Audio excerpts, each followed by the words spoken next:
చూడండి, ఈ లోకంలో జీవిస్తున్న మనము ఎలా జీవించాలి అని అంటే, యథార్థంగా జీవించినప్పుడు శ్రమలు వస్తాయి, కష్టాలు వస్తాయి, బాధలు వస్తాయి, శ్రమలు వస్తాయి.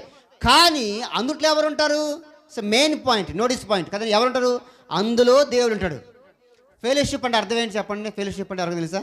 ఫెలోషిప్, చాలామంది ఫెలోషిప్ అంటారు. ఫెలోషిప్ అంటే అర్థం ఏంటి? వెరీ సింపుల్, మీరు చెప్పనవసరం తెలుసా? ఫెలోషిప్ ఓకే ఓకే కరెక్టే, ఇంకొంచెం అసలు ఫెలోషిప్ అంటే ఫెలో ఈజ్ ఇన్ షిప్. చెప్పండి, ఫెలో ఈజ్ ఇన్ షిప్ అంటే వ్యక్తి పడవలో నివసించాడు, ఇంకో వ్యక్తి కూడా పడవలో నివసించాడు. That's called fellowship. అంటే ఒక షిప్లో ఫెలోస్ ఉండమే ఫెలోషిప్. అక్కడ ప్రారంభమైంది, దట్ ఒరిజినల్ మీనింగ్. షిప్లో ఎంతమంది ఉంటారు చెప్పండి? సముద్రం నడిపి అందరూ వస్తారు కదా, కాబట్టి వాళ్ళందరూ ఫెలోషిప్ చేస్తారు. అంటే ఫెలోస్ ఇన్ షిప్ అనమాట. దట్ ఈస్ కాల్డ్ ఫెలోషిప్, సహవాసము.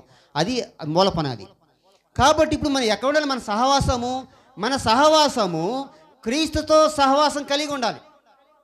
సరే, నేను చెప్పే మాట ఏమిటంటే, యేసు ప్రభు దగ్గరికి వస్తే కష్టాలు అంటే, ప్రభు నమ్మినా నమ్మకపోయినా దీవెనలు ఆశీర్వాదం దేవుడు ఉచితంగా ఇచ్చేశాడు. క్రైస్తవులకు మాత్రమే జ్ఞానము, క్రైస్తవేతరులకి జ్ఞానం లేకుండా దేవుడు చేయలే, అందరికీ జ్ఞానం ఇచ్చాడు. నువ్వు చదువుకుంటే జ్ఞానం ఎవరికైనా ఫ్రీయే. కానీ దేవుణ్ణి నమ్మినందుకు మరింత ఆశీర్వాదము, పరలోకము, దీవెన, అత్యున్నత ఆశీర్వాదము. నువ్వు పెట్టిన ప్రతి అడుగు కూడా ఏమిస్తాడు? నువ్వు పెట్టిన ప్రతి అడుగు నిన్ను దీవిస్తాడు. అది ఉంటుంది. కామన్కి ఇచ్చే ఆశీర్వాదం అందరికీ ఉంటాయి, కానీ ఇంకా డీప్కి ఇచ్చే ఆశీర్వాదం ఏంటి? ఆయన పిల్లలకు. కానీ ప్రభు దగ్గర వచ్చినప్పుడు, ఇలాంటి శ్రమలు వచ్చినప్పుడు ఎవరుంటారు? ఫెలోషిప్లో, ఆ షిప్లో ఉన్నప్పుడు, షిప్లో ఎవరో చెప్పండి? ప్రభు, ఆ బోధకుడా మేము నశించిపోతున్నాము, మాకు చింత లేదా, నీకు చింత లేదా అడిగినప్పుడు ఏమన్నా చెప్పండి? బోధకుడు యేసుక్రీస్తు ప్రభువులో ఆ షిప్లోనే ఉన్నాడు. ఆయన ఆ ఫెలోస్ ఉన్నటువంటి షిప్లోనే ప్రభు కూడా ఉన్నాడు. చెప్పండి, ఏం చెప్పండి? ఆ నావ, పడవ మునిగిపోలేదు. దానికి కారణం ఏంటంటే ప్రభు ఆ షిప్లో ఉన్నాడు కాబట్టి. ఈ షిప్లో ఎవరు ఉండాలి చెప్పండి? ఇప్పుడేం చెప్పండి? మనం ఒక షిప్ అనమాట కదండి, నేను ఒక షిప్ని. ఈ షిప్లో ఎవరు ఉండాలి?